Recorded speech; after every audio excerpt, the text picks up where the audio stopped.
Hello बच्चों, हम लोग कोऑर्डिनेट ज्योमेट्री का पीवाईक्यू क्वेश्चन सॉल्व कर रहे थे, जिसमें हम लोग 1 से लेकर 10 तक सवाल किए थे लोग।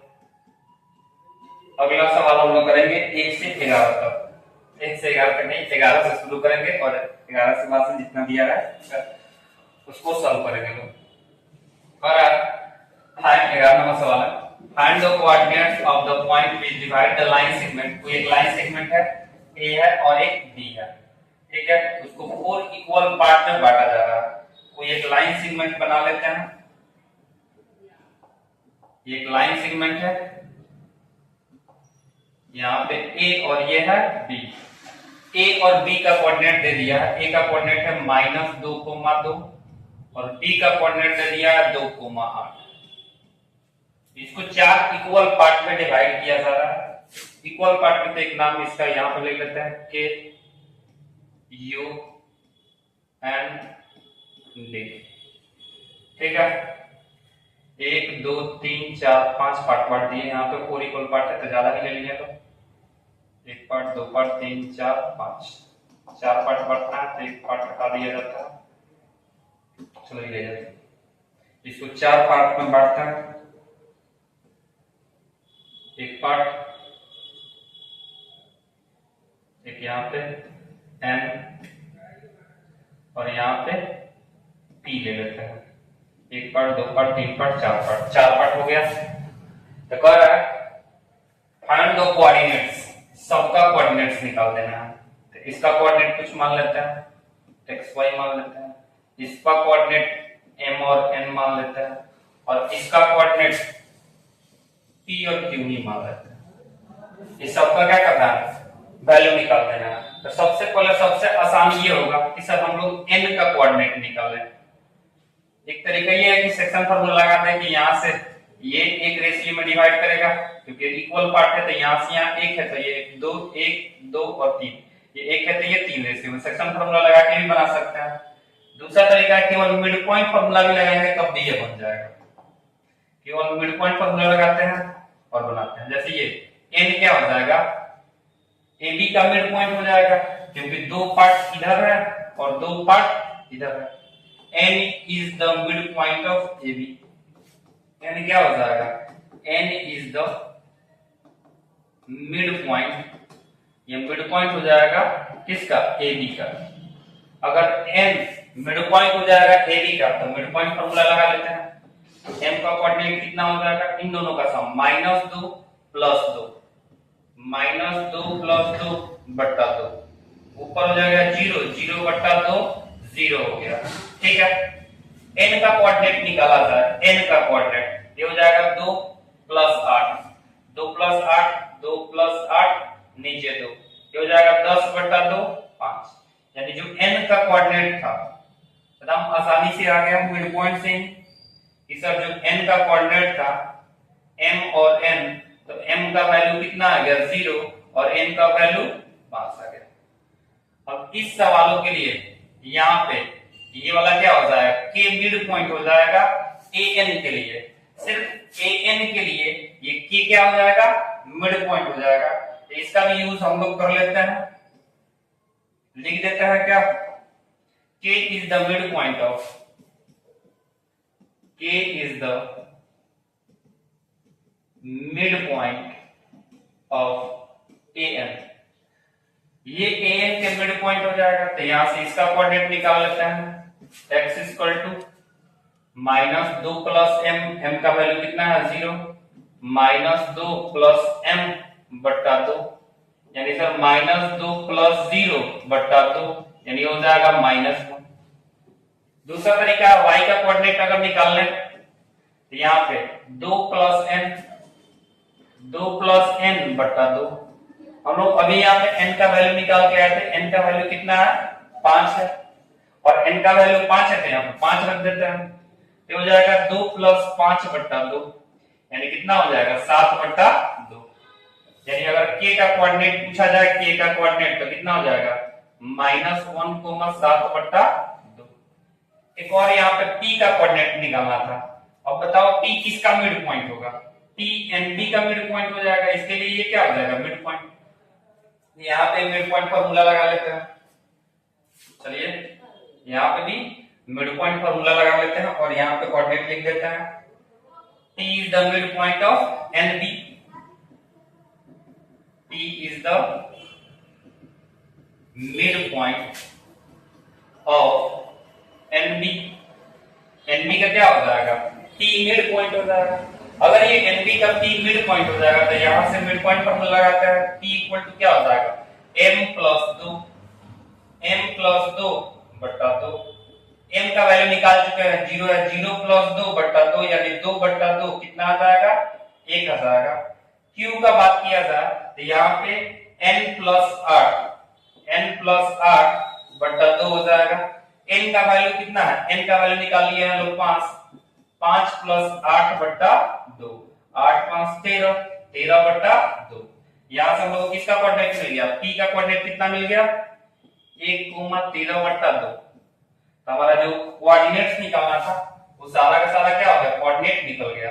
यहाँ पे देख सकते हैं हम लोग, पूछा था find the coordinates of the point which divide the line segment joining A -2,2 and B 2,8। यहाँ पे हम लोग माने कि ये K पॉइंट है, तो यहाँ पे K का वैल्यू निकाल लिए।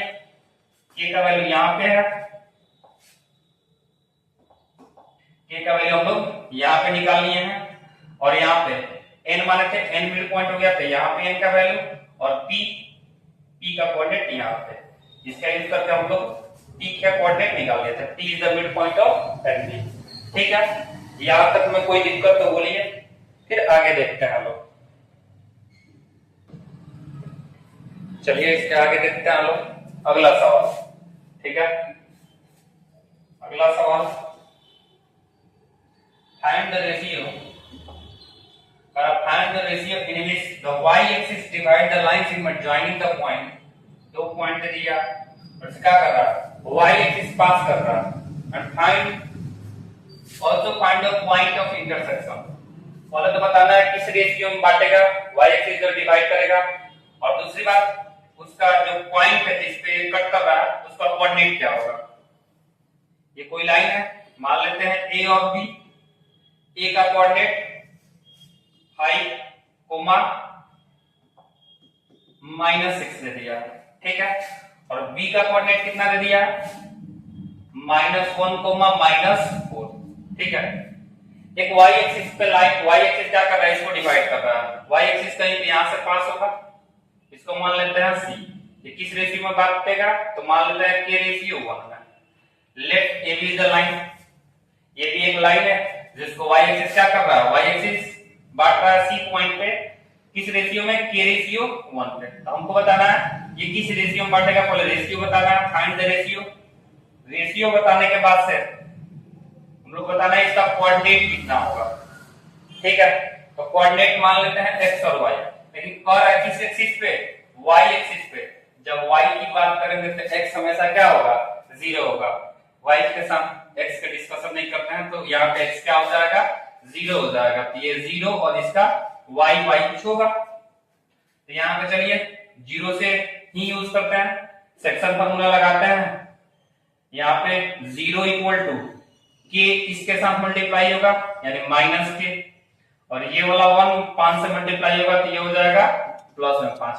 नीचे k +1, ये गुना प्लस में है और ये डिवाइड में भी है, इधर आएगा तो ये क्या हो जाएगा? मल्टीप्लाई हो जाएगा। तो k +1 0 से मल्टीप्लाई होगा तो ये हो जाएगा 0 इक्वल टू क्या हो जाएगा? -k +5। ये माइनस में k इधर आएगा तो क्या हो जाएगा? प्लस में k, इधर आएगा तो क्या हो जाएगा? प्लस में k, यानी k का वैल्यू कितना आ गया? 5। तो जो हमारा रिक्वायर्ड रेशियो था वो कितना आ गया बालक? जो हमारा रिक्वायर्ड रेशियो था ये रेशियो आ गया 5:1। अब यहाँ पर पॉइंट ऑफ इंटरसेक्शन, इसका कोऑर्डिनेट भी बताना है। तो चलिए x तो हम लोगों को पता ही है, c का कोऑर्डिनेट में x क्या है? 0। y का वैल्यू निकालते हैं। y का वैल्यू निकालने के लिए k में -4 से गुना होगा, -4k प्लस 1 में -6 से गुना होगा, -6। नीचे क्या हो जाएगा? k +1। ठीक है, इसको देखते हैं। अब यहाँ पर हम लोग क्या पता है? k का वैल्यू कितना आया? k का वैल्यू 5 आया। यहाँ से k का वैल्यू 5 यहाँ पर रख देंगे, y इक्वल टू 5 रखेंगे तो कितना हो जाएगा -20 -6 और नीचे 5 1 6, ये हो जाएगा 5 1 6, यानी कितना हो गया -26/6। कितना से कट जाएगा, 2 से कट जाएगा, -13/3। तो y का कोऑर्डिनेट कितना आ गया -13/3। तो c का total coordinate c equal to 0, -13/3। यहां तक में कोई दिक्कत? तो ये हो गया 12 नंबर सवाल। ठीक है, तो यहां पर हम लोग को बताना था फाइंड द रेशियो बताना है कि y एक्सिस पे। तो ध्यान रहे कि जब y एक्सिस का बात किया जाए तो x 0 होगा और x एक्सिस का बात किया जाए तो y 0 होगा। जहां पे अपनी x का डिस्कशन करिएगा वहां पे y को 0 बताइएगा, नहीं तो फिर गड़बड़ हो सकता है। आइए अगला सवाल करते हैं। अगला सवाल है, if the point a b and c and एक नाम है o, इतना are the vertex of parallelogram ABCD। यहाँ पे वर्टेक्स है तो यहाँ पे o नहीं, यहाँ पे होना चाहिए d। और a b और c और d वर्टेक्स ऑफ पैरेललोग्राम है, तो बता देना वैल्यू ऑफ p और q, और हेंस चेक करना है क्या ये रेक्टेंगल है कि नहीं है। तो सबसे पहले एक पैरेललोग्राम बना लेते हैं लोग। पैरेललोग्राम यहाँ पे है। ठीक है, ये हो गया पैरेललोग्राम। कलर नहीं दिख रहा, चलिए लाल कर देते हैं, ऊनी थे। अब दिख रहा? ठीक है, ये हो गया ए बी सी और डी। ठीक है, एबीसीडी क्या हो गया, एक पैरेललोग्राम है। पैरेललोग्राम का कोऑर्डिनेट है यहाँ पे 6,1, दूसरा कोऑर्डिनेट है डी का p,2 और सी का कोऑर्डिनेट है 9,4। ठीक है, और डी का कोऑर्डिनेट है 7,q। अब यहाँ पे हम लोग को बता रहा है क्या ये पैरेललोग्राम है, तो p और q का कोऑर्डिनेट का वैल्यू बताना है। तो सबसे पहले क्या करते हैं, डायगोनल को मिला लेते हैं। चलिए a से c को मिला दिए, दूसरा डायगोनल इधर से b को d। पैरेललोग्राम का डायगोनल क्या होता है, एक दूसरे को बाइसेक्ट करता है, आधा आधा काटता है। जब ये आधा आधा काटता है तो इसके लिए क्या हो जाएगा, मिड पॉइंट हो जाएगा। तो मान लेते हैं ये पॉइंट P है जिसको क्या कर रहा है, आधा आधा काट रहा है, इसका कोऑर्डिनेट x और y ले लेते हैं। AC के मदद से x और y का कोऑर्डिनेट निकाल लेते हैं, AC के माध्यम से x और y का कोऑर्डिनेट निकाल लेते हैं। ठीक है, तो यहां से AC निकालने के लिए x का कोऑर्डिनेट निकालेंगे AC के माध्यम से। ठीक है, AC के माध्यम से हम लोग क्या करते हैं, x और y का कोऑर्डिनेट निकाल लेते हैं। x इक्वल टू क्या हो जाएगा 9 + 6, 9 + 6/2, यानी ये कितना हो जाएगा 15/2। यहीं से y का कोऑर्डिनेट निकाल लेते हैं 1 + 4, 1 + 4/2, क्योंकि मिड पॉइंट है तो मिड पॉइंट फॉर्मूला लगा देंगे, x1 + x2/2 और y1 + y2/2, तो ये हो जाएगा 5/2। ठीक है, तो कह रहा है सर यहाँ पे ये कोऑर्डिनेट था, तो यहां से अगर x का कोऑर्डिनेट निकालिएगा तो 7 + p, ये भी x का कोऑर्डिनेट है तो दोनों तो बराबर ही होगा। यहां से 7 + p, 7 + p/2, ये बराबर हो जाएगा। यहां से y वाला कोऑर्डिनेट निकालेंगे तो q + 2/2, ये भी बराबर हो जाएगा। चलिए यहां से सॉल्व कर लेते हैं। सबसे पहले आता है 15/2 = 7 + p/2, 2 से 2 कट जाएगा, ये प्लस में 7 इधर आएगा तो माइनस में हो जाएगा, तो 15 में से 7 जाएगा 8, तो p का वैल्यू कितना आ गया 8 आ गया। यहां से p का कोऑर्डिनेट निकल गया। दूसरा बात इसका यूज करते हैं y वाला, ये है 5/2 = q + 2/2, तो 2 से 2 कट जाएगा, प्लस में 2 इधर आएगा तो माइनस में 2 हो जाएगा, तो 5 में से 2 जाएगा, ये हो जाएगा 3 = q। ये निकल गया p और q का कोऑर्डिनेट। p का कोऑर्डिनेट कितना आया है, यहां से 8 आ गया है, और q का कोऑर्डिनेट कितना आ गया है, q का कोऑर्डिनेट 3 आ गया है, q का कोऑर्डिनेट 3 आ गया है। ठीक है, लेकिन यहाँ पे एक और बात क्या चेक करना है, ये क्या है, रेक्टेंगल है कि नहीं एबीसीडी। अब रेक्टेंगल चेक करने के लिए क्या चेक करेंगे, डायगोनल इक्वल है कि नहीं।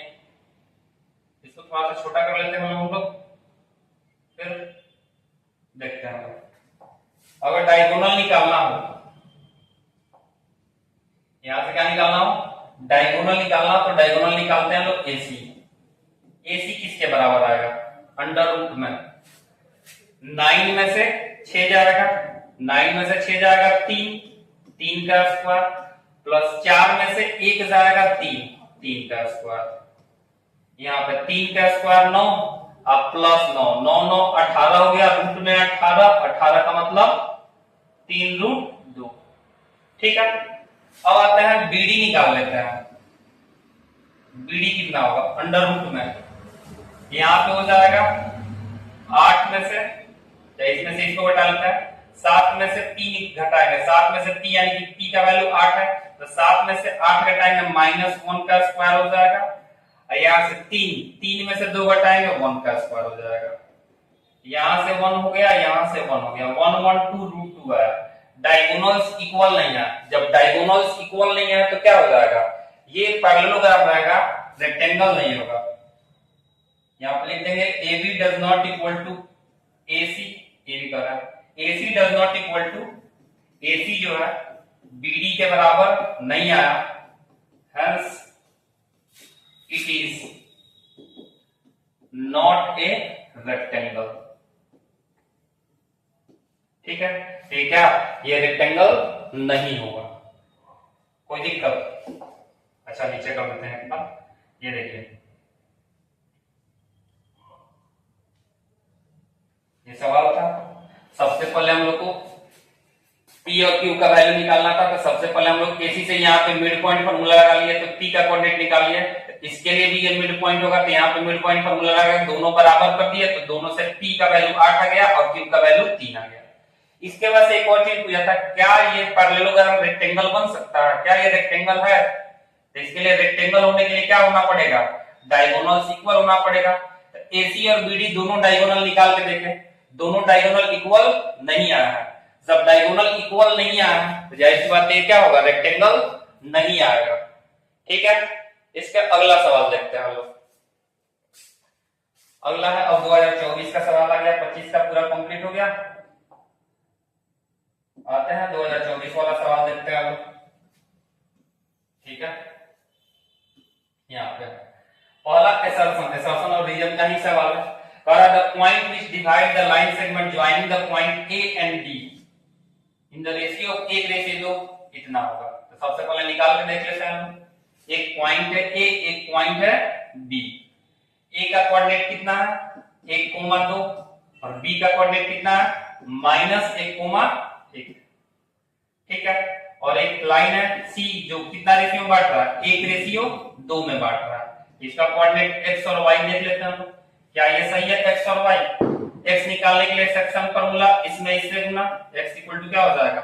1 में -1 से गुना -1, 2 में 2 से गुना +2, नीचे 1 + 2 यानी -1 + 2, 1 आ गया, 2 में से 1 जाएगा, 1 हो जाएगा, 2 और 1 3 हो गया। x का वैल्यू आया है 1/3, लेकिन यहाँ पे कह रहा है सर x का वैल्यू -1/3 होगा, तो पहले असर्शन गलत हो गया। रीजन का बात करते हैं, the coordinates of the point which divide the line segment joining the point x1 y1 x2 y2 in the ratio of m1 m2 r।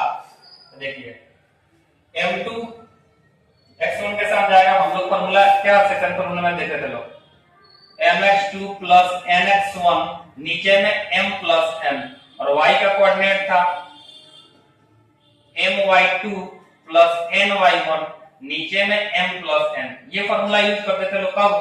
जब ये लाइन है, इसका कोऑर्डिनेट x1 और y1 हो, और इसका कोऑर्डिनेट अगर b है x2 और y2 हो, और ये किस रेशियो में बटे?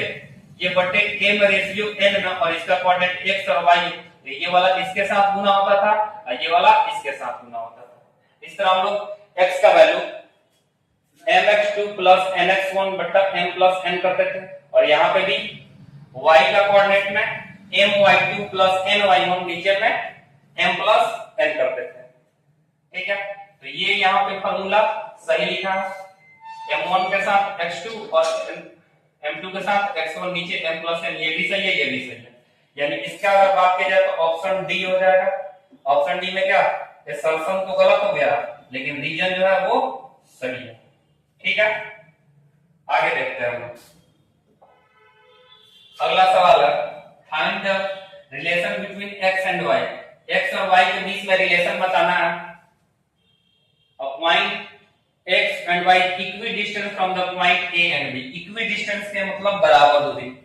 जैसे एग्जांपल के लिए एक बच्चा यहाँ पे बैठा है, एक बच्चा यहाँ पे बैठा है, दो बच्चे हमसे इक्वल दूरी पे बैठा है, तो हम क्या होंगे, वो P पॉइंट है जो इन दो बच्चों के बीच से क्या इक्विडिस्टेंस में, तो हमारे और उनके बीच में क्या रिलेशन होगा, ये रिश्ता क्या कहलाता है देखते हैं हम लोग। P का कोऑर्डिनेट है x और y, ठीक है। तो यहाँ से एक बच्चा यहाँ पे बैठा है, एक बच्चा यहाँ पे बैठा है। ए बच्चा का कोऑर्डिनेट है यहाँ पे 7,1। फिर अगला कोऑर्डिनेट देखते हैं लोग, आइए देखते हैं। और देखा थे ये जो इक्विडिस्टेंस है P का कोऑर्डिनेट x और y है, और A का कोऑर्डिनेट 7,1 है, और यहाँ पे B का कोऑर्डिनेट कितना है 3,5 है, ठीक है। तो इन दोनों के बीच में रिश्ता क्या कहलाता है, रिलेशन बता देना है, ठीक है। तो P का कोऑर्डिनेट अगर ये इक्विडिस्टेंस पे है, दोनों की दूरी क्या होगा, सेम होगा, दोनों की दूरी क्या होगा, सेम होगा, यानी AP इक्वल टू क्या हो जाएगा, AP इक्वल टू हो जाएगा BP। अच्छा ये सवाल BP भी बढ़ा सकता है, नहीं ऐसा कुछ नहीं है। AP इक्वल टू क्या हो जाएगा, BP।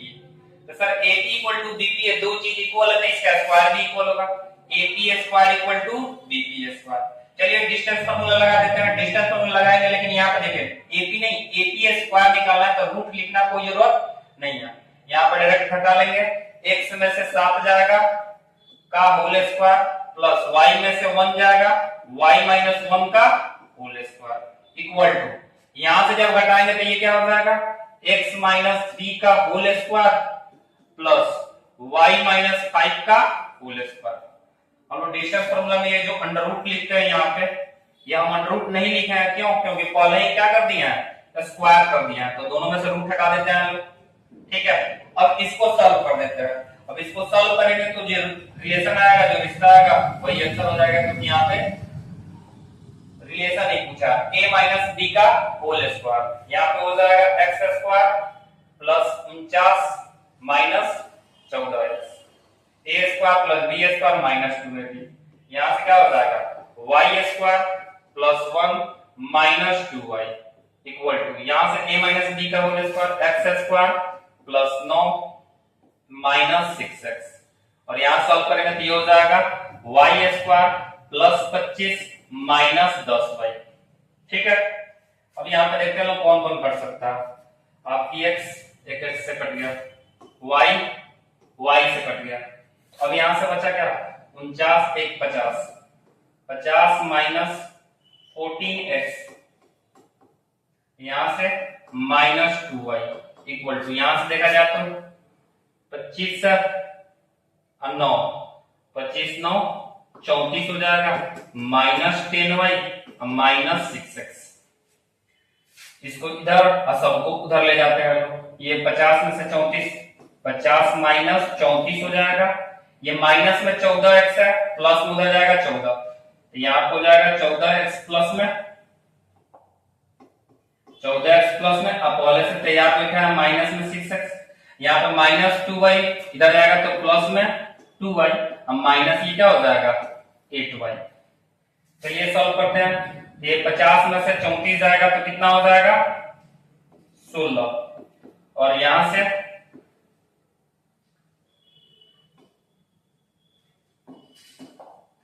ये हो जाएगा 14 में से 6 जाएगा 8x, और यहां से 10y है ना, हम लोग यहाँ पे एक मिस्टेक कर दिए हैं, ये है 10y, हम घटा का पहले लिख दिया, ये हो जाएगा 10y, ठीक है। ये घटा लिए तो कितना हो गया 14 में से 6 जाएगा 814 होता है, यहाँ पे 2 प्लस करना माइनस 10 है तो माइनस 8y, दोनों में क्या हो जाएगा, इन दोनों में देखो 8 8 से सब कट जाएगा, 8 से अगर काट देते हैं तो आंसर क्या हो जाएगा 2 equal to x minus Y. एक रिलेशन ये हो सकता है, ये माइनस को इधर भेज दे तो आपकी x का बराबर भी आ सकता है x equal to Y plus 2, ये आंसर हो जाएगा, ठीक है। ये हो जाएगा, या तो ये लिख लो इतना ही, अच्छा ये लिख लो कोई दिक्कत नहीं है। ये रिश्ता निकल के रहा कि आपकी x आपकी y प्लस 2 से ज्यादा है, y से 2 ज्यादा है। ठीक है, चलिए तो ये हो गया सवाल जो हम लोग को रिलेशन निकालना था, find relation between x and y। तो यहां से हम लोग का रिलेशन आ गया 2 equal to x minus Y, x equal to y plus 2। ये माइनस में y था इधर आया तो प्लस में हो गया। आगे देखते हैं हम लोग।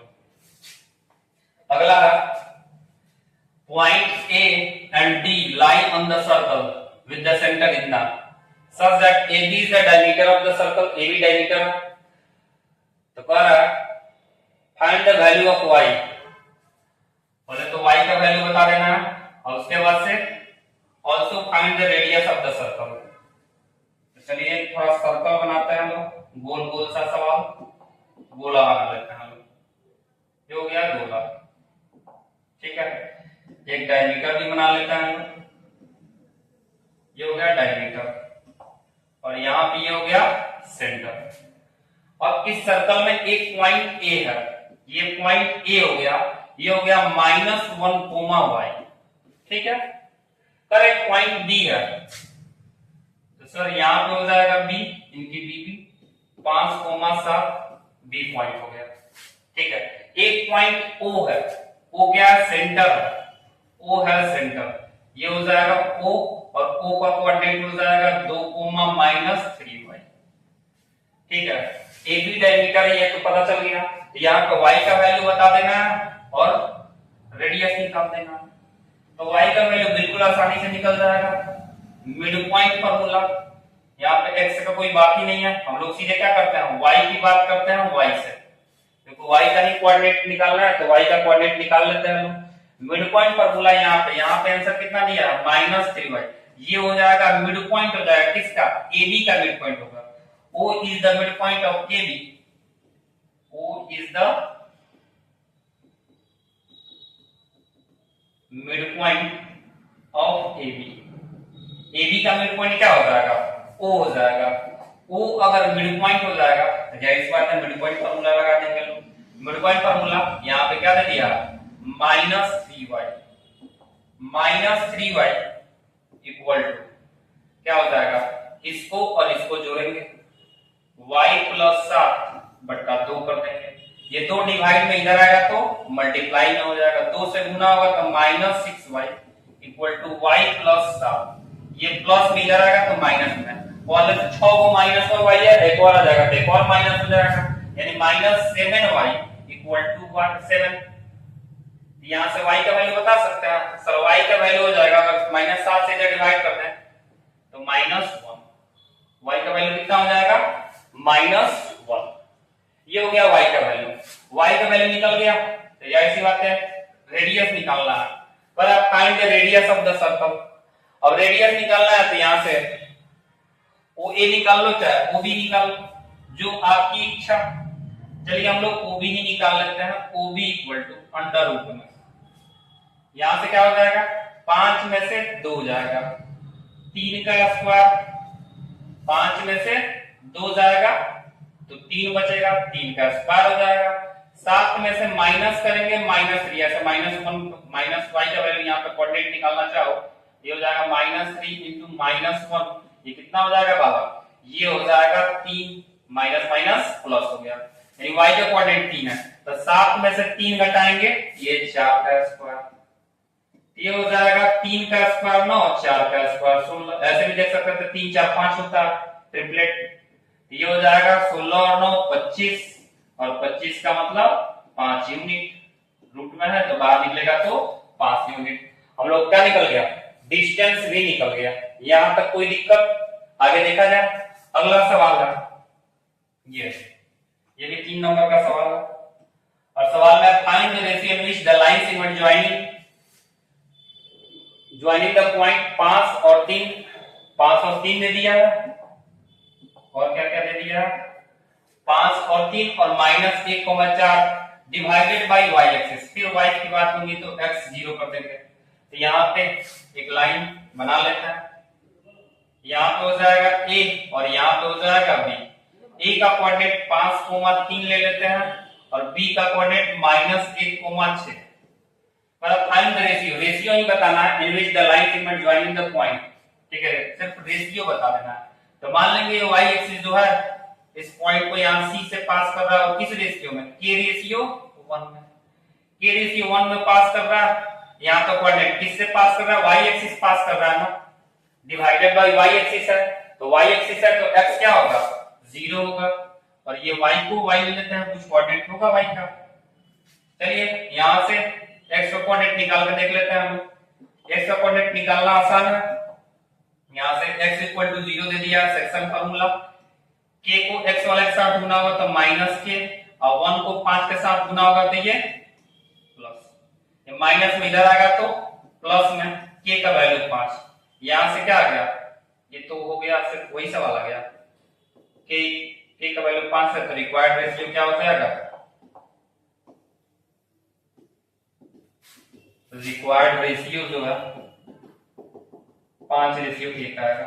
ये सेम टू सेम सारे सवाल हम लोग किया, 5,3 है ना।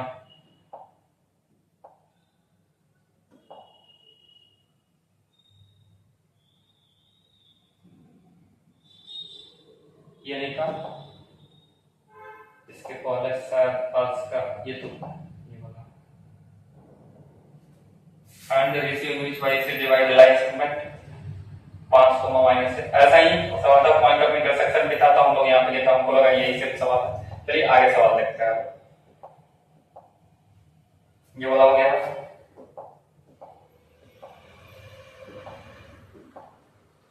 ये वाला भी हो गया। अगला सवाल है 2023 का ही है, पीवाईक्यू है, ठीक है, तो इसको भी देखते हैं हम लोग। ये कौन सा, पर आप फाइंड द डिस्टेंस, डिस्टेंस बता देना किससे, एक्स एक्सिस से।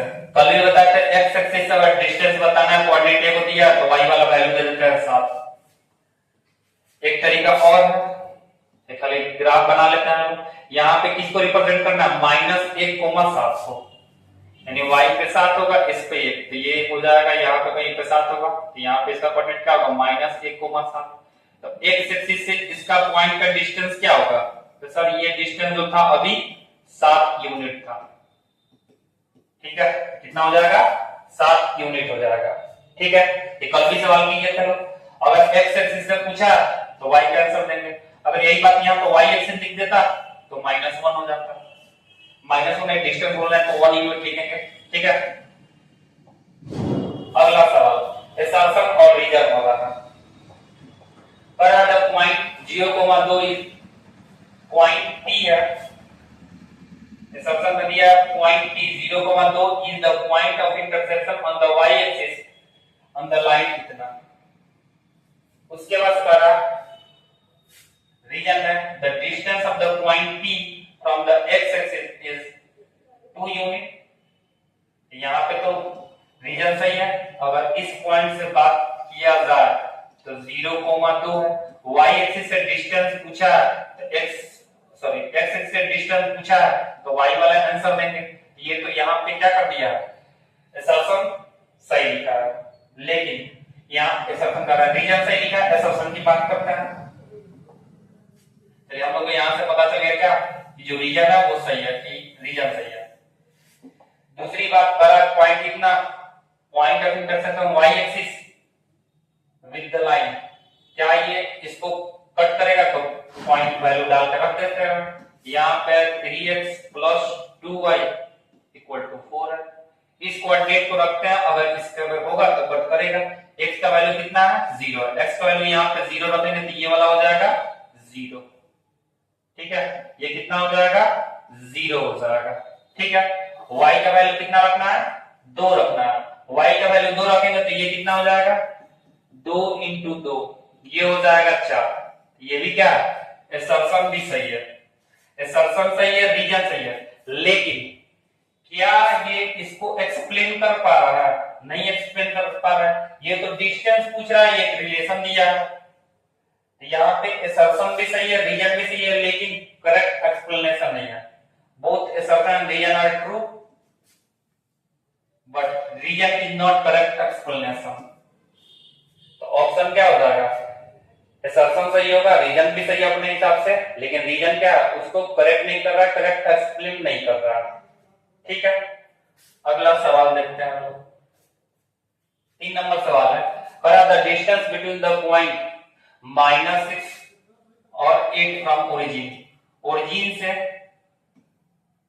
यहाँ पे कहीं पे -6 और 8, ओरिजिन से डिस्टेंस बता देना है। तो ओरिजिन से डिस्टेंस बताना है तो अंडर रूट में x² प्लस y², ये हो जाएगा कितना, -6 का स्क्वायर प्लस 8 का स्क्वायर।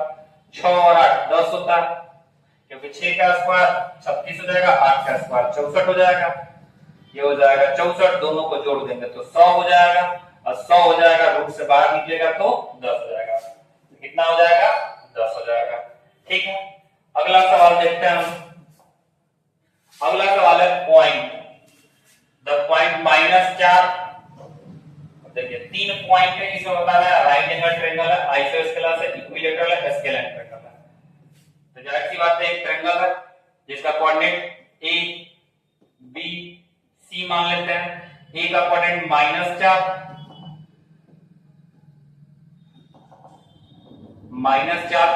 4,0 है, 4,0 हो गया। बी का कोऑर्डिनेट 4,0 हो गया, और सी का कोऑर्डिनेट 0,3 है।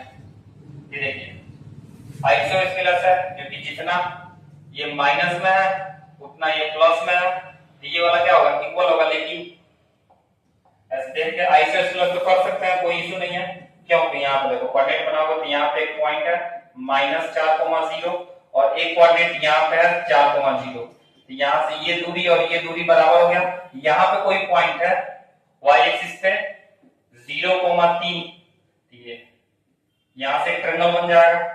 तो ये वाला अगर यहां से मिला दिया जाए तो क्या हो जाएगा, ये 90 डिग्री, ये 90 डिग्री, ये दोनों इक्वल हो गया।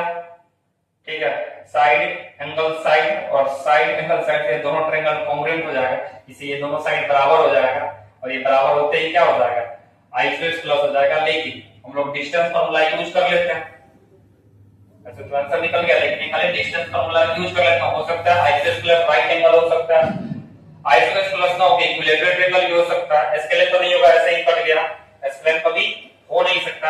आइसोस्केलस राइट एंगल ट्रायंगल हो सकता है, इसलिए चेक कर लेते हैं हम लोग क्या ऐसा हो पा रहा है। तो हम लोग AC निकालते हैं, AC नहीं AC का स्क्वायर निकाल लेते हैं। तो ये क्या होता है, डिस्टेंस फार्मूला लगाएंगे तो 0 में से -4 हो जाएगा, 4 का स्क्वायर, ये हो जाएगा 4 का स्क्वायर माइनस में, चलिए यहां से 3 में से 0 जाएगा, 3 का स्क्वायर, तो 16 और 9 25, AC स्क्वायर कितना निकल गया, 25 यूनिट। अगर AC का बात किया जाता तो सर AC भी निकल जाता 5 यूनिट, नॉट एन इशू। समझ में आ गया। दूसरी बात BC निकालें, BC नहीं BC स्क्वायर निकालो, 4 में से 0 जाएगा, 4 का स्क्वायर, 0 में से 3 जाएगा, -3 का स्क्वायर 9, कितना हो जाएगा, ये भी आ जाएगा 25। अगर BC निकाले जाए तो BC कितना आ गया, 5 यूनिट। यहां से तो हम लोग पहले ही देख लेते हैं आइसोस्केलस है। साथ ही साथ अब AB निकाल लेते हैं। AB निकालते हैं तो AB नहीं AB का स्क्वायर निकालो, ये हो जाएगा -4 में से, -4 है उसमें से -4 करेंगे तो -8 का स्क्वायर, ये हो जाएगा 0 में से 0 जाएगा, 0 का स्क्वायर, ये 8 टाइम 64 यूनिट आ गया। यानी अगर बात किया जाए AB का तो ये 8 यूनिट आ गया। कई लोग पूछ रहे थे सर आप स्क्वायर ही क्यों निकालना है, स्क्वायर इसलिए निकालना है क्योंकि अगर ये राइट एंगल होता तो ये क्या करता, ABC, तो सर AB का स्क्वायर प्लस BC का स्क्वायर AC के बराबर हो जाता, मतलब किसी दो का स्क्वायर तीसरे के सम के बराबर हो जाता, तो राइट एंगल भी हो जाता। लेकिन यहाँ पे देखो इन दोनों को जोड़ेंगे 85 आ रहा है, तो राइट एंगल भी नहीं होगा। करेक्ट आंसर क्या हो जाएगा, आइसोस्केलस ट्रायंगल हो जाएगा। ठीक है, इसमें कोई दिक्कत। चलिए आज के लिए हम लोग इतना ही डालने देते हैं, फिर अगला सवाल कल करेंगे। तो भाई बहुत सारा सवाल करना बाकी है, ठीक है, ये भी सवाल है, इसके बाद से हम लोग आगे देखेंगे। ठीक है।